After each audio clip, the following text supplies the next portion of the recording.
I'm so sick of just being seen as a widower or widower. There's more to me than just my grief. I'm tired of everyone just seeing me for my grief. Do any of these sound familiar? Welcome to the Exposing Grief YouTube channel, where we begin to remove that stigma of grief and expose it for what it truly is, which is a natural and healthy way of living and loving. For the month of July, the month of independence, I want to talk about grief independence. And I'm sure you can get an idea of what this might be or look like with the statements that I had communicated at the beginning of the video. But let's take some time and talk about it anyway. So let's dive in. So what do I mean when I say grief independence? Simply, grief independence is recognizing and understanding that grief is separate from who you are as an individual.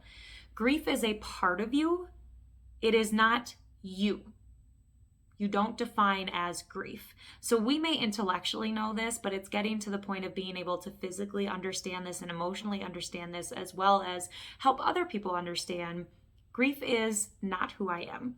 Grief is an element of who I am that has helped shaped me to the person I am today. So I want to talk about there are different ways we can do this, but I want to talk about one main piece that has proven to be really helpful in situations like this, and it's called externalization. So let's jump in and talk about what that is. So externalization is a very common narrative therapy approach that is used with a wide range of mental health battles, including grief. And it's this idea that we make the symptom or the disorder an entity of its own. So we remove it from the individual, from yourself, and we make it its own thing. So it gets to this idea of having that grief independence. So some of the benefits behind this and some of the reasons for why we do this is, one, it helps you remove the grief from who you are. So it gets to that grief independence. It also helps shift how you talk about it, not only to yourself, but to others, which then encourages others to view the relationship between you and the grief differently. So all in all, at the end of the day, it allows you to develop a relationship with the grief as opposed to feeling controlled by it. So how do we do this? Great question. We describe it as if it's its own thing, right? As if it were a person. We describe its mannerisms. How does it sound? How does it show up in terms of the time, when and where, but also its appearance? So let's dive into an exercise. Of course, there's an exercise. You know I'm an exercise person, but let's jump into an exercise to help you start exploring this externalization piece for your grief. To begin externalizing your grief, I'd like to invite you to explore the following questions. So have that pen and paper ready. When you think of how you experience grief, how would you describe it? How does it look? What are its mannerisms?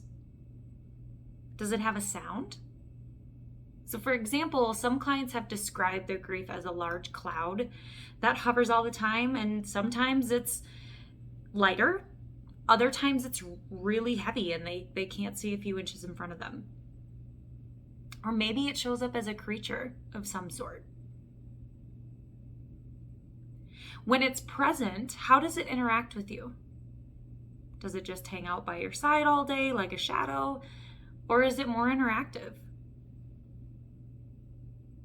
How do you respond when it's present? So know that there are no right answers to these questions. These answers are going to come strictly from how you view and interact with grief. And once you've explored these questions and start getting a clearer image of how your grief shows up and how it interacts with you, you can begin to interact with it like you would any other thing or individual separate from you, which is going to allow you to reclaim that independence from your grief. So how are we feeling? Are we excited? Are we hopeful? Are we unsure of kind of this idea of externalizing grief to help you regain that independence? I would love to hear your thoughts, whether you want to share your comments below or you can reach out to me separately. But I would love to hear how some of you are externalizing your grief and how it's showing up and how you're interacting and how is that changing how you interact and view yourself in relation to your grief.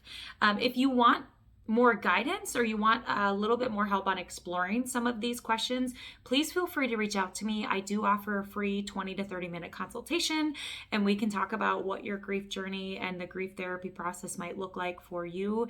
Otherwise, explore these. I encourage you to start externalizing that grief as soon as you can to help you develop that relationship with grief and help you reclaim that independence. If you haven't yet subscribed to the the Exposing Grief YouTube channel, Best Self Therapy is my practice. If you haven't yet subscribed to the Exposing Grief YouTube channel, feel free to do so. You can do that at the bottom here so you don't miss any of the content coming up. This month, I am interviewing Kelly McDyer from Face Lodge, which is a fantastic facility. So be sure to check into that. She's got some great information coming your way. But until then, have a happy July. Have a happy 4th of July, and we'll see you later this month.